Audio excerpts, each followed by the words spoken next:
Hello friends, welcome back to my YouTube channel.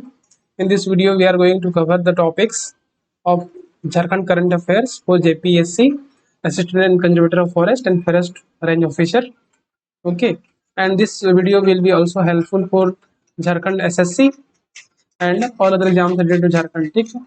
In this video, we are going to cover the topics uh, like these are the contents in this video we are going to cover.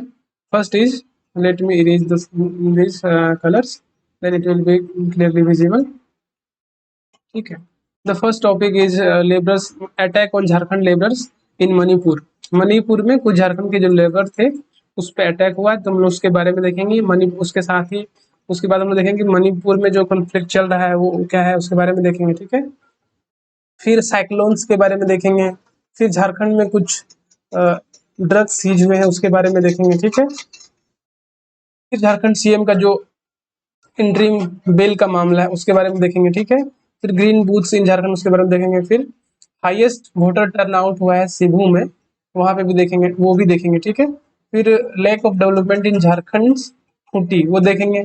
ED raid Jharkhand rural development department वो देखेंगे। ED के बारे में हम लोग पढ़ चुके थे, तो ईडी के बारे में ज्यादा देखेंगे। ठीक है, फिर national green tribunal issues notice to thermal power plant in Jharkhand उसके बारे में देखेंगे। ठीक है, फिर सीवर हीट वेव आया है झारखंड में जिससे काफी लोगों को नुकसान हुआ है उसके बारे में देखेंगे। ठीक है, तो हम लोग चलते हैं मणिपुर में जो वायलेंस हुआ था उससे रिलेटेड जो न्यूज है उसके बारे में हम लोग देखते हैं। ठीक है, तो न्यूज क्या है कि झारखंड के कुछ लेबर थे जिस पे अटैक हुआ है और उसमें से एक लेबर जो था उसका डेथ हो गया, क्योंकि एक लेबर पे फाटल शूटिंग हुआ है। बहुत खतरनाक तरीके से उस पर शूटिंग किया गया है। किसके द्वारा?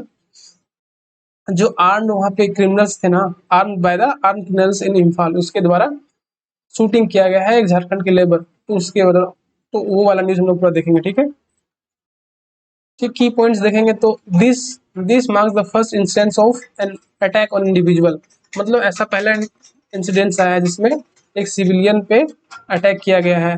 मणिपुरी जो मणिपुर में जो आर्म लोग है, आर्म जिसके पास आर्म पहुंच गया है ना उसके द्वारा। ठीक है, ये क्यों हुआ है ना, क्योंकि बहुत सारा जो मिसिंग हथियार है वो गायब हो गया है फोर्सेस का इन मणिपुर में। सच acts of violence against non locals, किसी पहला ये इंसिडेंट है जिसमें नॉन लोकल पे ये हुआ है। शुरुआत से क्या रहता है कि वहाँ पे मणिपुर में दो कम्युनिटी के बीच लड़ाई चल रहा था, कुकी और मीती। लेकिन अब क्या है कि जो बाहर से भी लोग जा रहे हैं उस पर भी लड़ाई हो रहा है। ठीक है, उसको भी मारा जा रहा है। ठीक है, such act of violence against non violence have contributed to the union government's decision to repeatedly extend the ban on 7 Meitei extremist group in the state. ठीक है, हम लोग पूरे डिटेल में पढ़ेंगे कि मणिपुर में जो भी वायलेंस हो रहा था। ठीक है, यहाँ पे उतना नहीं दिया, हम लोग यूपीएससी पर्सपेक्टिव से देखेंगे कि जो मणिपुर में जो कॉन्फ्लिक्ट चल रहा है वो क्या है। ठीक है, तो let's go into the Manipur conflict what is. So let's give the heading Manipur conflict. ठीक है,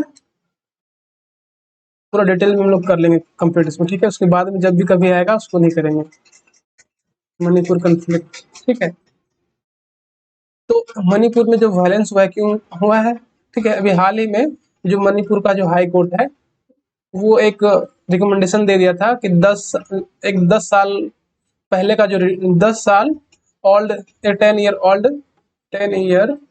एक रिकमेंडेशन था जो कि मणिपुर के हाई कोर्ट के द्वारा दिया गया था to implement the recommendation of awarding ST status to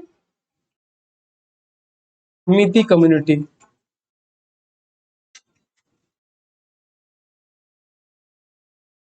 ये तो था इशू। हाई कोर्ट बोला है कि 10 ईयर ओल्ड एक हाई कोर्ट का 10 साल पुराना एक रिकमेंडेशन था, उसको इम्प्लीमेंट करने के लिए गवर्नमेंट ऑफ मणिपुर को बोला गया था हाई कोर्ट ऑफ मणिपुर के द्वारा। ठीक है, क्या कि एसटी स्टेटस दिया जाए मिती कम्युनिटी को, ST status to Meitei community. तो जितना भी तो जैसे कि अगर एसटी स्टेटस मिल जाएगा मिती कम्युनिटी को, तो जो भी पुराने एसटी स्टेटस होल्डर कम्युनिटी है उसको जॉब अपॉर्चुनिटीज में डिवीजन हो जाएगा। ठीक है, उसको कम सीट बच जाएगी। तो जितना भी मणिपुर का student all tribal student union of Manipur जो था एक ऑर्गेनाइज किया था, ऑर्गेनाइज कराया। ठीक है, tribal solidarity rally, tribal solidarity, एक ट्राइबल सॉलिडेरिटी रैली को ऑर्गेनाइज किया था। इसके बाद ये जो था, ये जो सिचुएशन था ना और एस्केलेट हो गया, मतलब जितना भी दंगा था और बढ़ गया और आउट ऑफ कंट्रोल हो गया मणिपुर में, जिसमें बहुत सारे लोग मारे भी गए हैं। ठीक है, बहुत लोगों का घर बेघर भी हो गया, लगभग 30,000 से ज्यादा लोग बेघर हुए हैं और मारे भी गए हैं। ठीक है, तो यहाँ पे हम लोग अगर देखा जाए कि मणिपुर का एथनिक कॉम्पोजिशन, तो मणिपुर ना एक फुटबॉल स्टेडियम की तरह है। मणिपुर मान लीजिए एक फुटबॉल स्टेडियम है और जो सेंटर है उसमें मिती कम्युनिटी बसते हैं। जो सेंटर है ना उसमें मिती कम्युनिटी बसते हैं, जो सेंटर वाला पार्ट है उसमें मिती कम्युनिटी बसते हैं।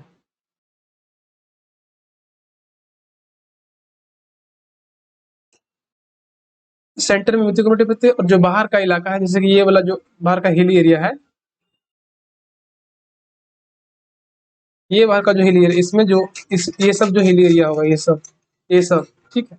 तो इसमें जो है ये हिली एरिया है, इसमें जो बसते हैं हिली एरिया में जितना भी एसटी ट्राइब पॉपुलेशन है, एसटी पॉपुलेशन यहाँ पे रहते हैं, एसटी पॉपुलेशन, एसटी पॉपुलेशन। ठीक है, तो जो मिती पॉपुलेशन है पूरे ज्योग्राफिकल एरिया के केवल 10% एरिया में रहते हैं, 10% of total geographical area, total geographical area. ठीक है, 10% ज्योग्राफिकल एरिया में ये लोग रह रहे हैं और 64% ऑफ पॉपुलेशन है। कितना? 64% ऑफ 64% ऑफ पॉपुलेशन, 64% पॉपुलेशन। और ये और विचित्र वाला बात ये है कि ये 60 में से 40 एमएलए को चुन के भेजते हैं। कहाँ पे?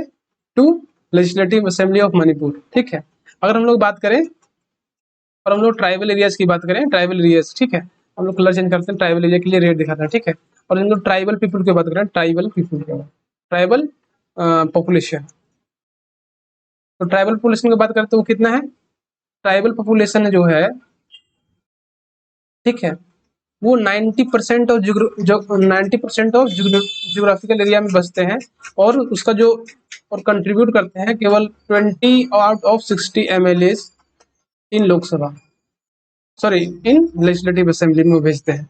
ठीक है, तो वो एक तरह से देखा जाए तो जितना भी ट्राइबल पॉपुलेशन है वो पॉलिटिकली अंडर रिप्रेजेंटेड है, जबकि वो 90% जबकि वो 90% जियोग्राफिकल एरिया में रह रहे हैं। ठीक है, वो पहाड़ी इलाके में रह रहे हैं, हिली एरिया में रह रहे हैं। ठीक है, एक तो ये हो गया उसका मतलब कंपोजिशन हो गया, एथनिक कंपोजिशन। और ये वाला, और ये जो बाहर का इलाका है ये वाला, इसको हिली एरिया हम लोग बोलते हैं।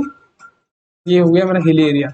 इसमें जो है कौन कौन सा कम्युनिटी रह रहे हैं, तो कम्युनिटी के तरफ जैसे कि जैसे मान लो पहला प्रमुख कम्युनिटी जो हो गया वो कुकी हो गया। ठीक है, कुकी हो गया, मिजो हो गया, कुकी, मिजो, जोमू, जोमी, जोमी, फिर आपका आता है नागा। नागा का टोटल कितना?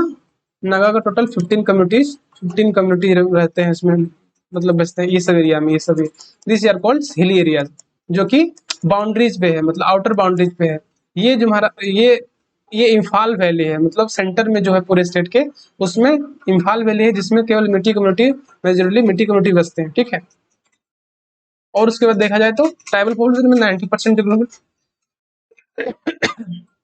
90% ऑफ जियोग्राफिकल एरिया में कौन बैठते हैं? केवल ट्राइबल पॉपुलेशन बैठते हैं, जिसका रिप्रेजेंटेशन कितना है? 20 out of 60 in legislative assembly.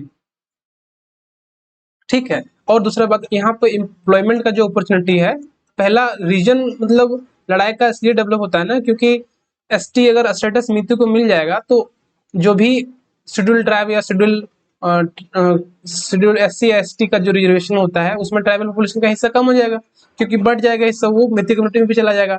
जबकि मित्ती कम्युनिटी जो है वो एजुकेशनली एडवांस और सोशली वेल, ठीक है, वो अच्छे डेवलप्ड लोगों से, उनका जो इकोनॉमिक कंडीशन और सोशल स्टेटस बहुत हाई है other than tribal population which is Kuki, Mizo, Zomi, these are. ठीक है, ओके।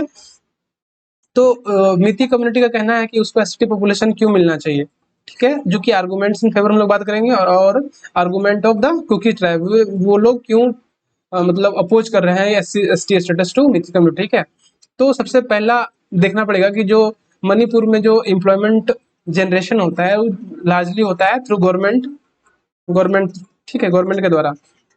ये एक पॉइंट हम लोग नोट करने वाली बात है, ये वाला, ठीक है। Let me change the colour this, ठीक है। Government is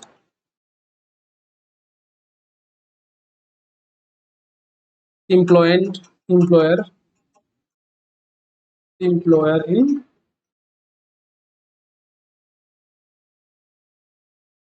in Manipur.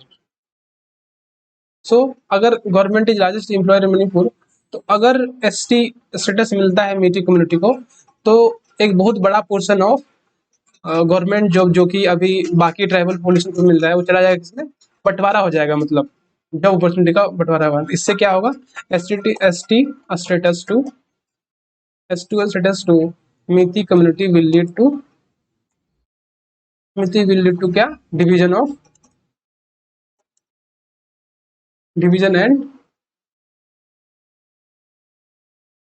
Sharing of job opportunity available to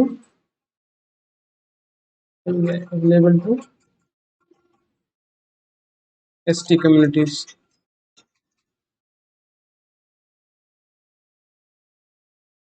ठीक है, ये एक मेजर प्रॉब्लम है। अब हम लोग देखते हैं कि क्या जो आर्गुमेंट फेवर में है और कौन सा आर्गुमेंट अगेंस्ट है, ठीक है। तो हम लोग पहले देख ले आर्गुमेंट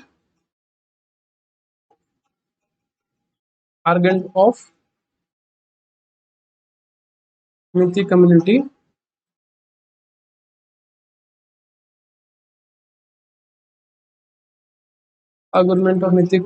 इन फेवर ऑफ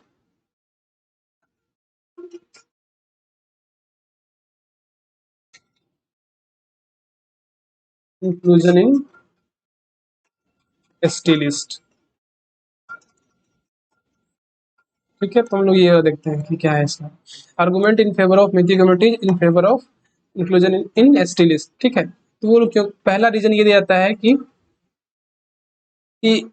2000 ये ना एक शेड्यूल ट्राइब डिमांड कमेटी है मणिपुर में। एक schedule tribe demand committee in 2012 recommended क्या, ST ट्रेसर टू मिथि कम्युनिटी, ये रिकमेंड किया था ST स्टेटस टू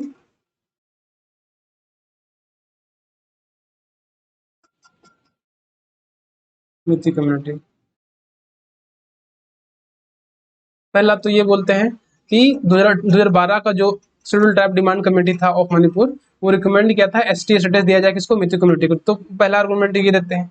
और दूसरा आर्गुमेंट ये देते हैं कि जब मणिपुर 1900 जब भारत में आया था, दूसरा आर्गुमेंट ये दिया जाता है कि जो जो मिथि कम्युनिटी है उसको ST स्टेटस दिया गया था 1949 से पहले, जब मणिपुर भारत का हिस्सा नहीं था, तब उसको मतलब ब्रिटिश इंडिया के टाइम पे मिथि कम्युनिटी ST माने जाते थे।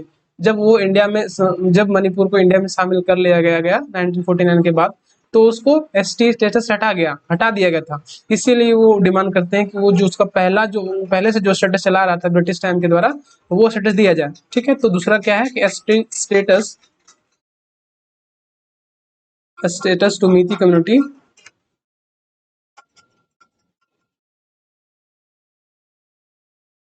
बिफोर 1949। ठीक है, हम लोग यहाँ पे इसका सब पॉइंट ये भी जान सकते हैं क्या, कि मणिपुर कब मणिपुर पहले एक यूनियन टेरिटरी था। ठीक है, 1972 में इसको यूनियन टेरिटरी ऑफ मणिपुर को स्टेटहुड का दर्जा दे दिया। ठीक है, इन 1972 union territory of Manipur got statehood.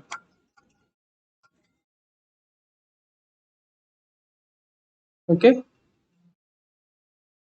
तीसरा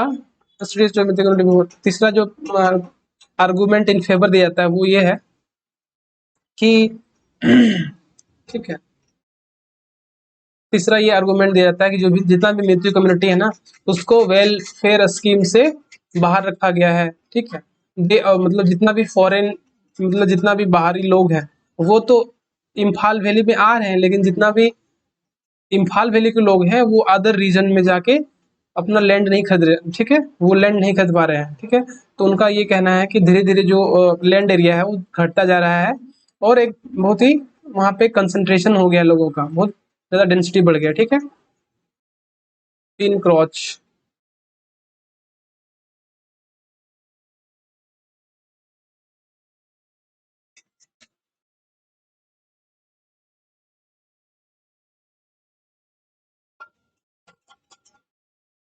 इम्फाल वैली, ठीक है।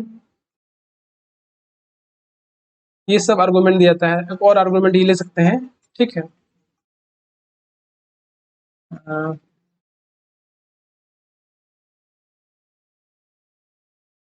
They are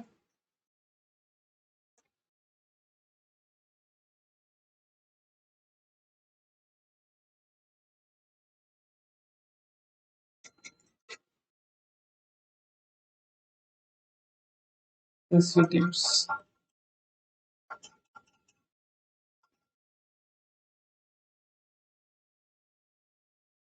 non inclusion in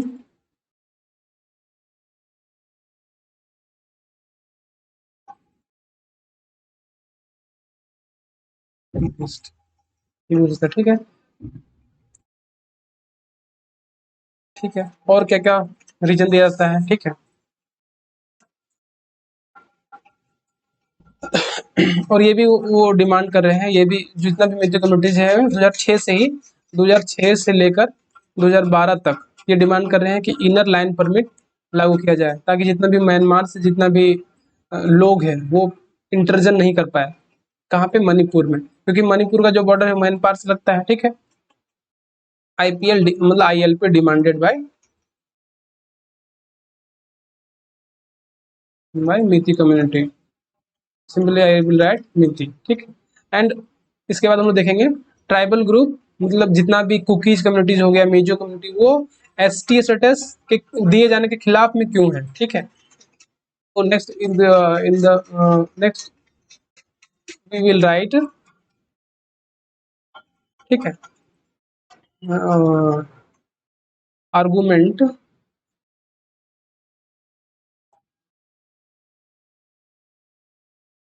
argument against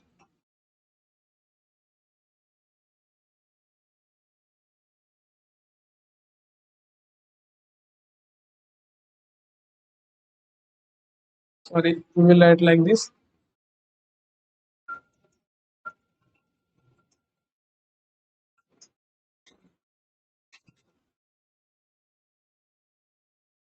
regard to ST status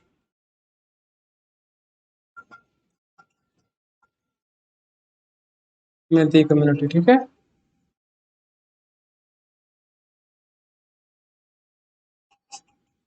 Argument against with respect to ST to Methi community. So we will look one by one.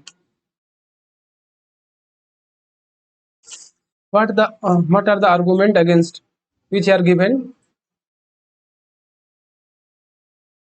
Methi have geographical and political advantage, ठीक है।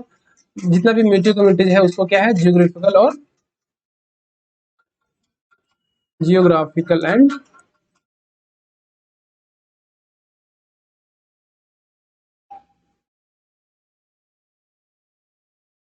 Advantage. तो जितना भी other ST population है ना, वो हमेशा बोलते हैं कि जितना भी मेजर कम्युनिटी है उसको शुरू से ही ज्योग्राफिकल और पॉलिटिकल एडवांटेज है। क्यों? क्योंकि अगर देखा जाए एग्जाम्पल के तौर पे, तो 60 में से 40 एमएलए जो है चुन के जाते हैं, 40 MLA in legislative MLA from मिति कम्युनिटी से जाते हैं, ठीक है। तो एक तो ये रीजन दिया जाएगा, और शुरू से वो एजुकेशनली भी एडवांस्ड है, ठीक है, सोशली भी एडवांस है। तो ये आर्गुमेंट दिया जाता है कि उसको एसटी पॉपुलेशन में अगर दिया जाएगा तो ये सोशल इंजस्टिस होगा एसटी पॉपुलेशन के लिए, ठीक है। दूसरा ये देता है कि लॉस ऑफ जॉब अपॉर्चुनिटी हो जाएगा, ठीक है, लॉस ऑफ जॉब अपॉर्चुनिटी। अगर एसटी स्टेटस अगर मिति कम्युनिटी को दे दिया जाएगा तो जो एसटी कोटा के तहत जो जॉब अवेलेबल है एसटी कम्युनिटीज के लिए, उसमें डिवीजन हो जाएगा, तो एक तरह से लॉस ऑफ जॉब अपॉर्चुनिटी होगा, ठीक है। तीसरा आर्गुमेंट ये दिया जाता है, जो मतलब अगर हम लोग लैंग्वेज लिंग्विस्टिकली बात करें तो मिति कम्युनिटी एडवांस है, क्योंकि इसका जो लैंग्वेज है ना, लैंग्वेज लैंग्वेज ऑफ मिती कम्युनिटी जो है is in the 8th schedule of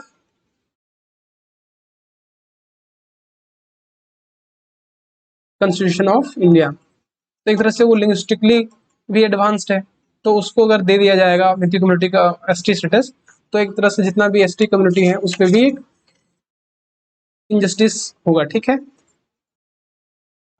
चौथा आर्गुमेंट ये दिया जाता है कि जितना भी वेलफेयर स्कीम है वो केवल कंसंट्रेटेड है मिती कम्युनिटी मिती डोमिनेटेड एरिया में ही कंसंट्रेटेड है, वो हिल एरियाज में नहीं पहुंच पा रहा है। ठीक है। तो ये भी आर्गुमेंट अगेंस्ट दिया जाता है for the inclusion of Meitei into ST category. ठीक है।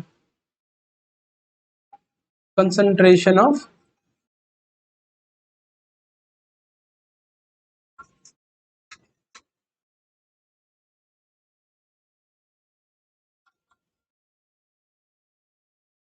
मितीस। ठीक है। ये सब आर्गुमेंट जो कि हमारा अगेंस्ट में है। ठीक है। तो अगर हम लोग बात करें रिसेंट अनरेस्ट क्या हुआ है वहां पे, तो रिसेंट अनरेस्ट में देखा जाए तो क्या हुआ recent unrest.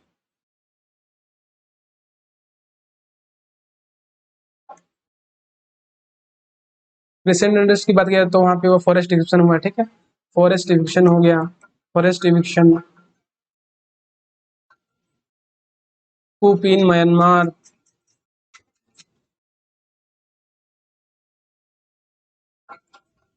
Led to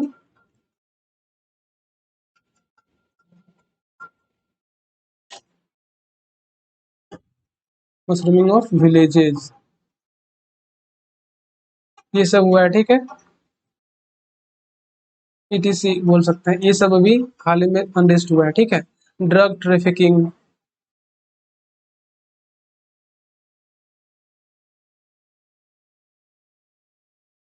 drug trafficking बोल सकते हैं। ठीक है।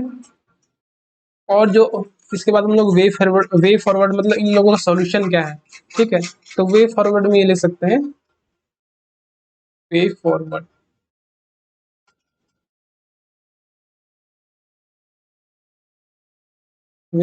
वे फॉरवर्ड क्या होगा, need to validate criteria granting status. ठीक। वे फॉरवर्ड में बात करेंगे, नीड टू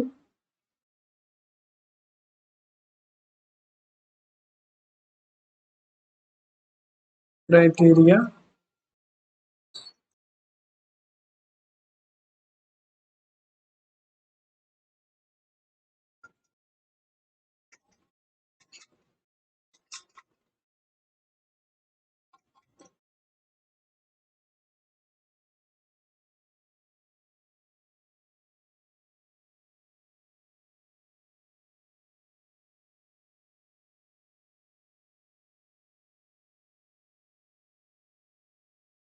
मतलब भूरिया कमीशन है,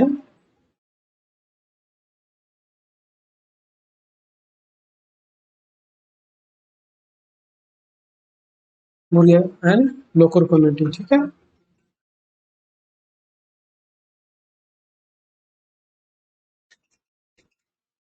local community,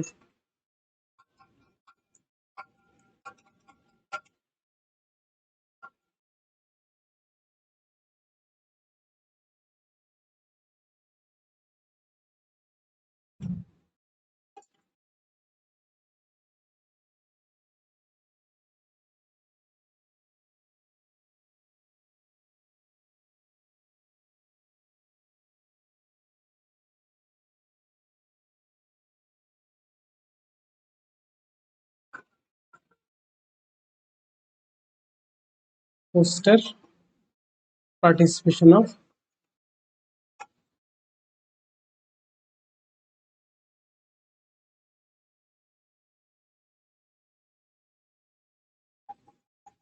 in decision making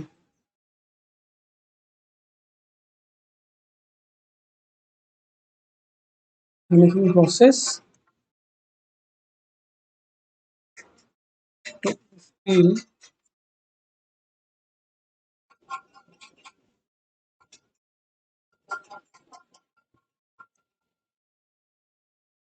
sense of ownership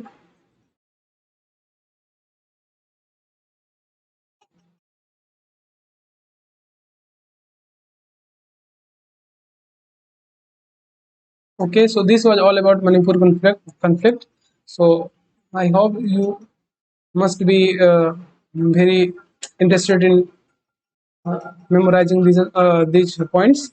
If it comes in the mains examination of BPC, we will be able to write all these points. Okay, so this is enough for the mains perspective.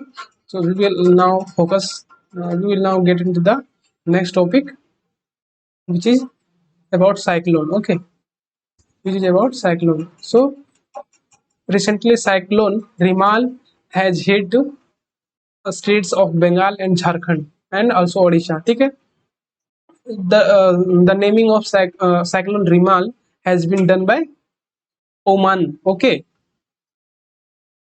so we will discuss about cyclone in detail. What cyclone? Okay, and also the naming system and also the cyclone, anti-cyclone, and defense. So let's why is the news the deep depression revealed in the Bay of Bengal has escaped into cyclone Rimal. ठीक है, जो deep depression था बंगाल में, बंगाल में वो cyclone का रूप ले चुका है. साइक्लोन का नाम क्या है? रिमाल. ठीक है, रिमाल. ये किसके द्वारा नेमिंग किया गया है? ये जो रिमाल नाम है ये किसके द्वारा दिया गया है? तो ओमान के द्वारा दिया गया है. ओमान क्या है? ओमान एक कंट्री है. ओके,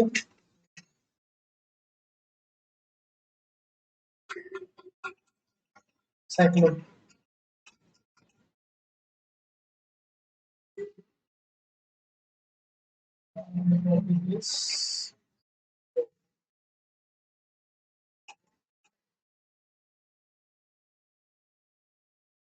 लोग साइक्लोन के बारे में बात करेंगे. Cyclone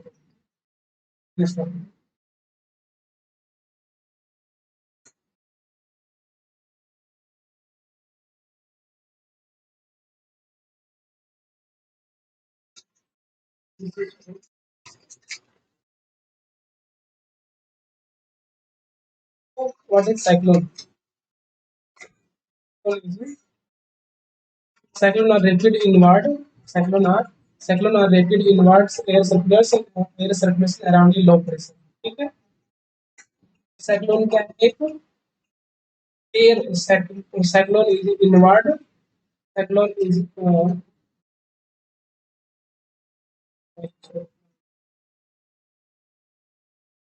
cyclone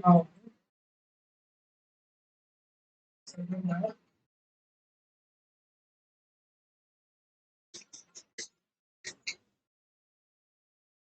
inward air circulation. Inward cyclone are inward air circulation around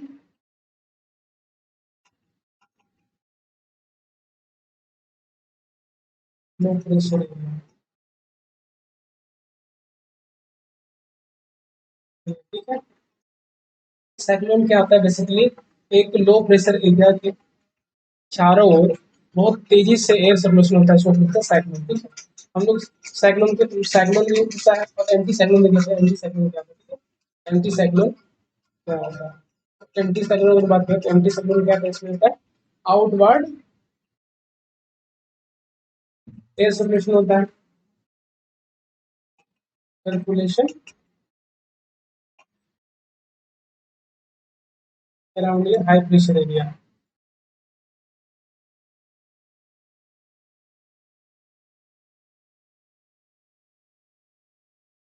high pressure area. Okay, हम लोग अगर दोनों के बीच में डिफरेंस देखना चाहते हैं, अगर हम लोग दोनों के बीच में डिफरेंस देखेंगे,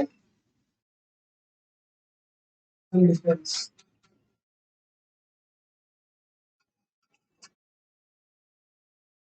यहाँ पे साइक्लोन ठीक है. तो पहला एरिया होता है, इसमें जो होता है लो एरिया ऑफ प्रेशर होता है. ठीक है, लो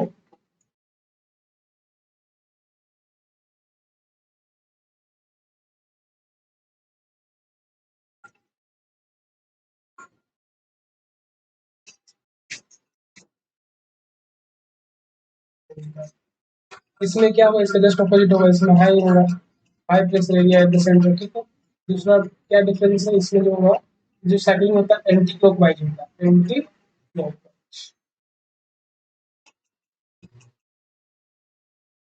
और ये जो होगा वो कैसा होगा, क्लॉकवाइज रोटेशन होगा, क्लॉकवाइज मूवमेंट ऑफ एयर होगा। इसमें तीसरा डिफरेंस बात करें तो ये कहाँ पे होगा, ये 0 to साढ़े,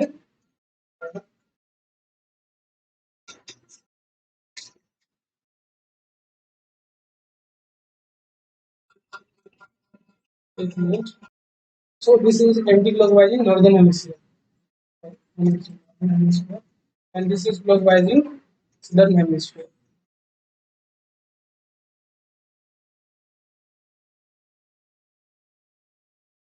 Okay, so this is all about। ये जो होता है ये कहाँ से होता है, ये ट्रॉपिकल, ये इक्वेटर टू, ये ट्रॉपिकल रीजन में होता है, ठीक है, यहाँ पे होता है ट्रॉपिकल रीजन। और ये कहाँ ओरिजिनेट होता है, इन originates in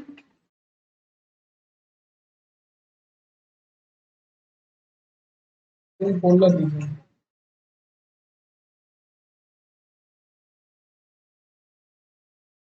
So these are the difference between, so these are the difference between cyclone and anticyclone। उसके बाद हमारा जो नेक्स्ट टॉपिक आता है वो क्या है, साइक्लोन और एंटीसाइक्लोन के बारे में डिस्कस होगी।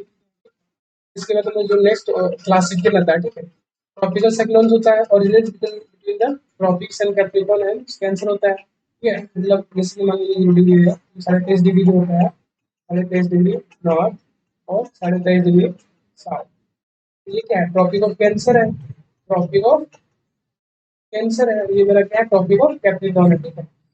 एंड जो टेम्परेट साइक्लोन्स होता है वो कहाँ ऑरिजिनेट होता है, पोलर रीजन में ऑरिजिनेट होता है, मतलब 66 से 90 डिग्री के बीच में ऑरिजिनेट होता है, ठीक है।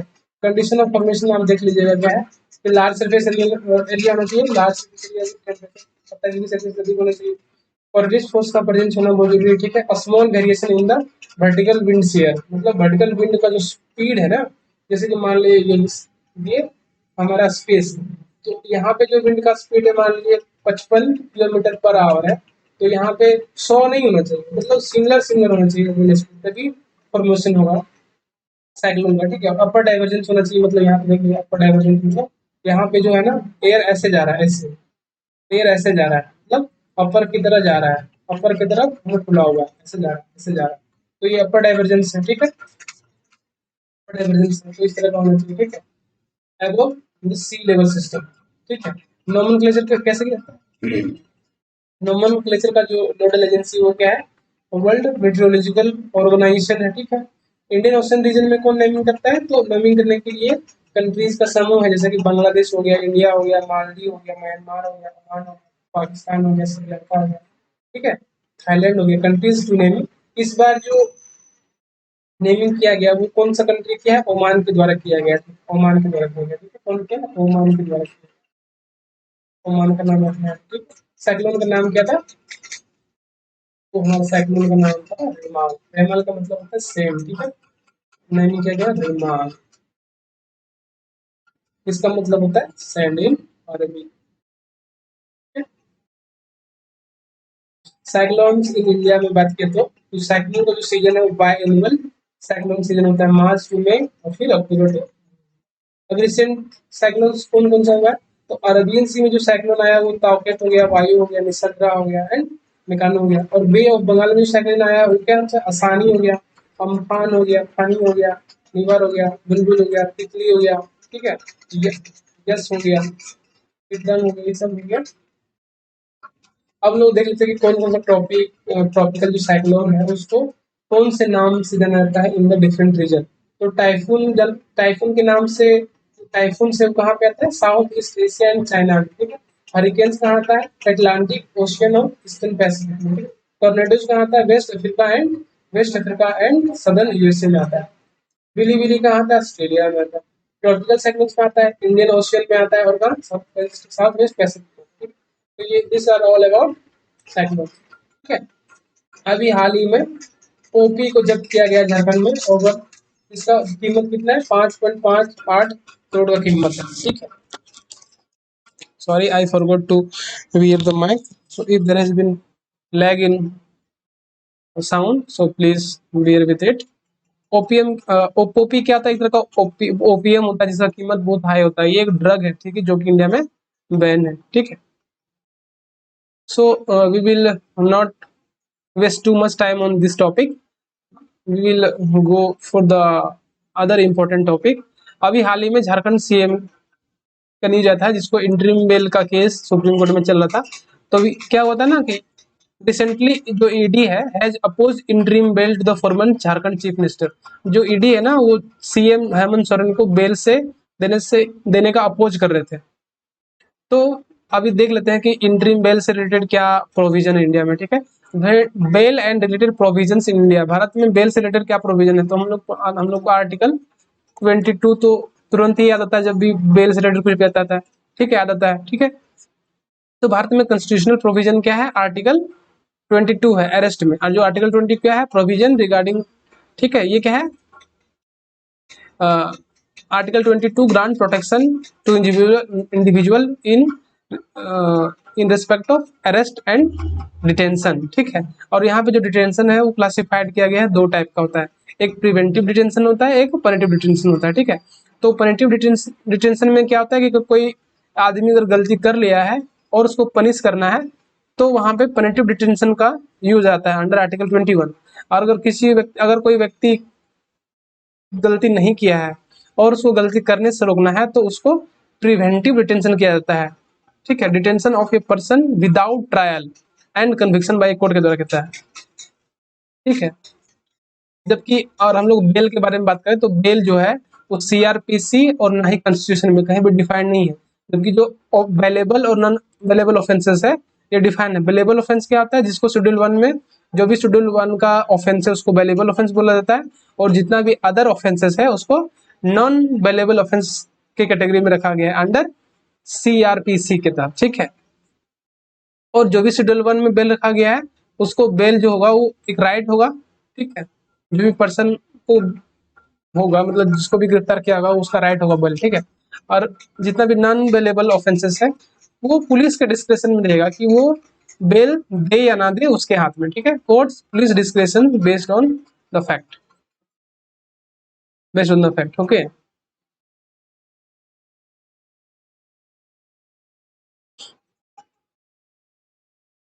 फिर टाइप्स ऑफ बेल इंडिया में, मतलब कितने तरह का टाइप्स है? तो रेगुलर, एक तो होता है रेगुलर बेल, ठीक है। एक होता है इंटरिम बेल, ठीक है, होता है एंटिसिपेटरी बेल होता है, ठीक है। फिर डिफॉल्ट बेल होता है, ठीक। मेडिकल, एक होता है मेडिकल बेल। तो रेगुलर बेल में क्या होता है कि कोर्ट ऑर्डर के बाद रिलीज हो गया पर्सन, उसको बोलते हैं रेगुलर बेल। और इंटरिम बेल में, मतलब इंटरिम बेल में क्या होता है कि court grant relief until applications for anticipatory bell और रेगुलर बेल। अगर मान लो उसको रेगुलर बेल नहीं मिला है अभी, मतलब अगर मान लो उसको रेगुलर बेल के लिए भी टाइम है तो उसको इंटरिम बेल दिया जाता है, ठीक है। और एंटीसिपेटरी बेल कब दिया जाता है? मान लो कोई व्यक्ति गिरफ्तार होने वाला हो और उससे पहले उसको कोर्ट बेल दे दिया है तो उसको बोलते हैं एंटीसिपेटरी बेल। और डिफॉल्ट बेल क्या होता है? मतलब अगर दिए गए टाइम फ्रेम में पुलिस अपना इन्वेस्टिगेशन कंप्लीट नहीं कर पाता है तो जो कैदी है उसको डिफॉल्ट बेल मिल जाता है। और medical bail only solely on the medical grounds, अगर कोई व्यक्ति बीमार है तो उसको मेडिकल दिया जाएगा, मेडिकल मतलब बेल, ठीक है। तो ये सब हो गया। और कैंसिलेशन ऑफ बेल, कोई भी बेल कैंसिल कब होगा? जब वो भाग जाए या इन्वेस्टिगेशन में छेड़खानी करे या टेम्पर ऑफ ऑफेंस या जो भी विटनेस उसको थ्रेटन करे तो उसको बोलते हैं, ठीक है। अब बेल, पेरोल और प्रोबेशन ये सब देख लेना है, ठीक है। अभी हाल ही में ग्रीन बूथ इन झारखंड में इलेक्शन होने वाला है, तो वहां पे क्या था? ग्रीन बूथ एस्टेब्लिश किया गया था, कहाँ पे? ठीक है, कोडरमा में। तो ग्रीन बूथ का मेन पर्पज क्या है? इन्वायरमेंटल अवेयरनेस बढ़ाना, ठीक है। Aims to reduce the environmental impact on election process, मतलब इलेक्शन प्रोसेस में जितना भी इलेक्ट्रॉनिक वेस्ट हो गया या जितना भी प्लास्टिक वेस्ट हो गया उसको कम करना, ठीक है। प्लास्टिक फ्री इलेक्शन बनाना, ठीक है। Eco friendly campaign materials publish करना, जैसे कि मतलब रीयूज बैनर को यूज करना, जितना भी पेपर है उसको रिसाइकल पेपर को यूज करना, बायोडिग्रेडेबल बैनर्स को यूज करना, ठीक है। ये सब हो गया मतलब इको फ्रेंडली कंपेयर मटेरियल करना, रिड्यूस जितना भी एनर्जी कंपोजिशन है, कंजप्शन है, उसको रिड्यूस करना, सोलर एनर्जी को ज़्यादा से ज़्यादा यूज करना, ठीक है। डिजिटली कैंपेन करना, जैसे कि सोशल मीडिया को यूज कर, व्हाट्सएप यूज कर, ठीक है, ये सब करना।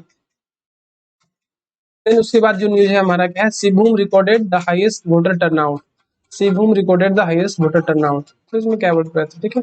सो we will skip this and our next topic is lack of development in Jharkhand 40, तो ये भी देख लेंगे हम, ये बहुत खास बड़ा टॉपिक नहीं है, so we will skip this. उसके बाद आता है बिरसा मुंडा, हाँ ये टॉपिक हम लोग अच्छे से पढ़ेंगे, ठीक है। बिरसा मुंडा, बिरसा मुंडा जी का जन्म जो है 15 नवंबर कब हुआ था, 15 नवंबर 1875 को हुआ था, ठीक है। वो बिलोंग करते हैं, मुंडा ट्राइब में बिलोंग करते हैं। He spearheaded Indian tribal religious millenarian movement during the British rule, ठीक है। जो बिरसा मुंडा है वो ब्रिटिश रूल के समय Indian tribal religious millenarian movement को लीड किए थे, ठीक है, अक्रॉस झारखंड एंड बिहार, ठीक है। अब पार्टिकुलरली वल्नरेबल ट्राइबल ग्रुप के बारे में थोड़ा बहुत पढ़ लेंगे, ठीक है। तो पार्टिकुलरली वल्नरेबल ट्राइबल ग्रुप क्या होता है, पीबीटीजीज। सो लेट अस सी पार्टिकुलरली वल्नरेबल ट्राइबल ग्रुप। अभी इसका स्टेटस क्या है, ये क्या है, एसटी पॉपुलेशन के अंदर जो भी लोग, मतलब उसमें भी होता है ना, कुछ लोग पीछे रहना, कुछ लोग मतलब गवर्नमेंट का इनिशिएटिव को का ज्यादा फायदा उठा के कुछ आगे चले जाना, कुछ पीछे रह जाना, ठीक है। तो एसटी कम्युनिटीज के अंदर, जैसे कि मान लो ये एसटी कम्युनिटी है, ठीक है, ये टोटल एसटी कम्युनिटीज है, तो इसके अंदर भी जो लोग ज्यादा मतलब जो पीछे रह गए हैं सोशली, और more among that which are more economically vulnerable and segregated, उसको हम लोग बोलते हैं पीबीटीजीज, ठीक है। तो जो पार्टिकुलरली वल्नरेबल ट्राइबल ग्रुप है वो एसटी के अंदर ही एक सेक्शन है, जो कि एसटी लोगों में से भी ज्यादा पीछे रह चुके हैं, पीछे हो गए हैं, तो उसको हम लोग बोलते हैं पार्टिकुलरली वल्नरेबल ट्राइबल ग्रुप। तो अभी इसका स्टेटस क्या है, तो इंडिया में इसका संख्या कितना है, 75 पीबीटीजीज टीजीज है, किसमें से 700, और एसटी कम्युनिटी कितना है, अभी 705 है, ठीक है। और सबसे ज्यादा कहाँ पे, सबसे ज्यादा पीबीटीजीज कहाँ है, ओडिशा, ओडिशा हैज हाईएस्ट पीबीटीजीज, ठीक है। ये तो हो गया, ठीक, ये तो हो गया स्टेटस के बारे में, पार्टिकुलरली वल्नरेबल ट्राइबल ग्रुप के लिए जो स्टेटस है। तो हाँ, अब हम लोग देखते हैं स्कीम्स, मतलब जितना भी पार्टिकुलरली वल्नरेबल ट्राइबल ग्रुप है उसके उत्थान के लिए जितना भी स्कीम्स है उसके बारे में कम से कम एक या दो तो पता ही होना चाहिए, ठीक है। तो मिनिस्ट्री ऑफ ट्राइब जो है यहाँ पे लिखा भी हुआ था, कहाँ गया, हाँ देखो, where is it,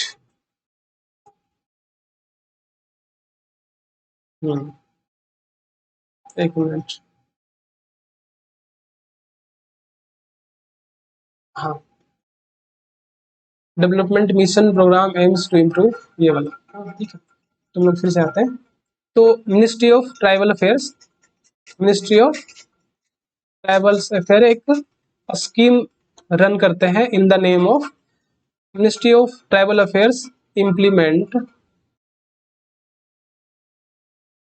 element schemes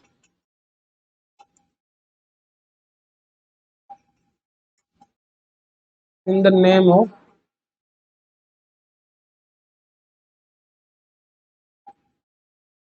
development of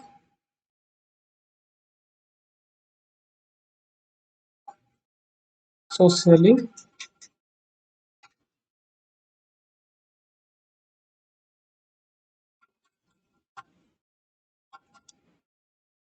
तो स्कीम्स कौन इंप्लीमेंट करवाता है, मिनिस्ट्री ऑफ ट्राइबल अफेयर्स के द्वारा, ठीक है, ये इंप्लीमेंट करवाता है। डेवलपमेंट ऑफ पीबीटीजी, इसमें क्या आता है कि जितने भी पर्टिकुलर ट्राइबल ग्रुप्स है उसको मेन स्ट्रीम मीडिया में जोड़ना, ठीक है, उसको मेन स्ट्रीम मीडिया में जोड़ना, ये सब काम है।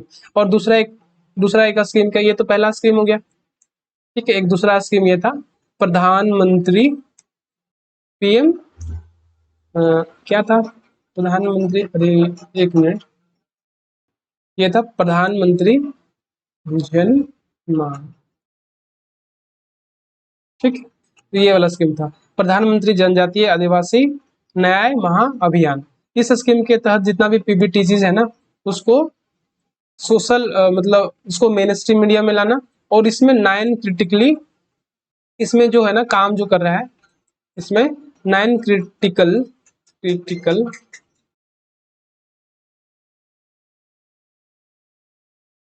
मिनिस्ट्रीज,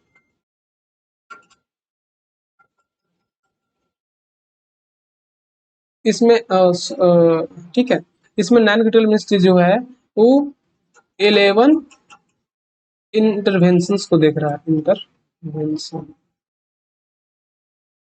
ठीक है। इसमें क्या है, इसमें वन धन विकास केंद्र को भी प्रोत्साहित किया जाएगा, इसका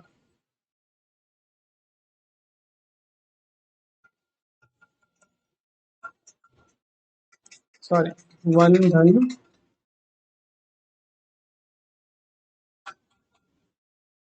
विकास केंद्र,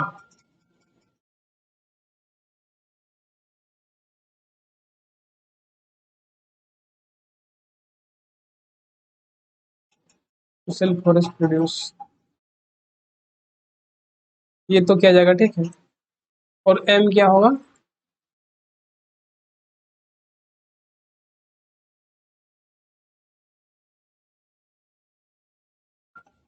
इन मिनिस्ट्री,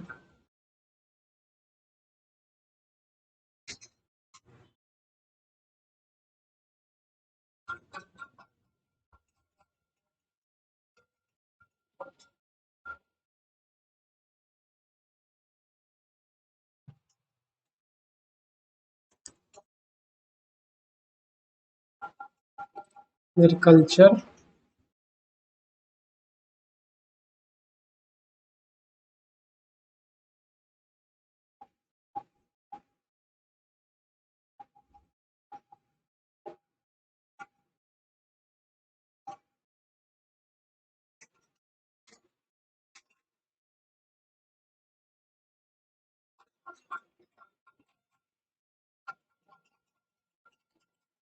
ठीक है, ये सब इसका है, ठीक है।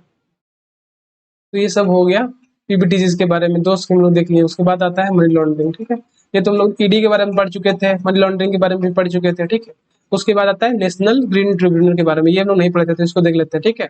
अभी हाल ही में नेशनल ग्रीन ट्रिब्यूनल इश्यूज किया notice to thermal power plant, जो कि कर्णपुरा में भी स्टेब्लिश हुआ है, उसको नोटिस किया, क्योंकि उसमें एक प्लांट में जो कि आग लग गया था, ठीक है, फायरिंग। तो हम लोग नेशनल ग्रीन ट्रिब्यूनल के बारे में डिटेल से पढ़ेंगे, ठीक है। नेशनल ग्रीन ट्रिब्यूनल के बारे में हम लोग पढ़ लेते हैं कि नेशनल ग्रीन ट्रिब्यूनल जो है ये कब आया था, ये एक्ट के तहत आया था 2010 में, ठीक है।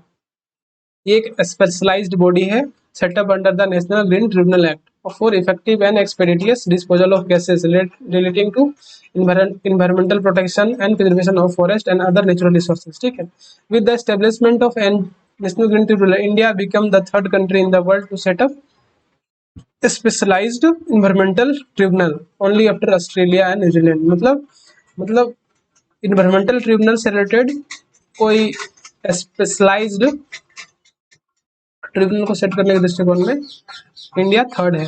इसके बाद ऑस्ट्रेलिया और न्यूजीलैंड पहला दूसरा है, ठीक है। तो एनजीटी के पास टोटल कितना है, सिटिंग के लिए 5 प्लेसेस है, जिसमें जो नई दिल्ली है वो प्रिंसिपल प्लेस है, उधर जो है भोपाल में है, पुणे में है, कोलकाता में है, चेन्नई में है, ठीक है। उसके बाद एनजीटी का ये खत्म होता है, उसके बाद आता है national thermal power corporation limited, NTPC. NTPC के बारे में क्या ही पढ़ना है, एक इंडिया का लार्जेस्ट पावर यूटिलिटी है, ठीक है, world largest and best power major है। NTPC has comprehensive rehabilitation and resettlement corporate social responsibility CSR है, ठीक है। सो उतना नहीं देखो। Severe heat waves in Jharkhand, heat wave के बारे में हम लोग देख चुके थे, ठीक। हीट वेव को कैसे, हीट वेव का मतलब डिक्लेरेशन करने का तरीका 2 है, ठीक है, एक हिल एरियाज के लिए अलग है और मेन लैंड के लिए अलग है। तो हीट, हाँ, है ना। IMD criteria for declaring heat waves in India, this is important. Heat wave होता है क्या, तो एक prolong period of excessively heat whether that can cause adverse impact on human health, environment and the economy, उसको बोलते हैं heat wave, ठीक है। We need to, heat waves need not be considered till the maximum temperature of a situation is planned। तो अगर 40 degree Celsius से ऊपर है प्लेन्स में और 30 डिग्री सेल्सियस से ऊपर हिली रीजन में, तो उसको हीट वेव माना जाता है। ठीक है, तो बस यही था और कुछ नहीं था हीट वेव वगैरह में। ठीक है, हम वो यहीं खत्म करते हैं वीडियो को क्योंकि काफी खत्म हो गया। If you like the video please like and subscribe.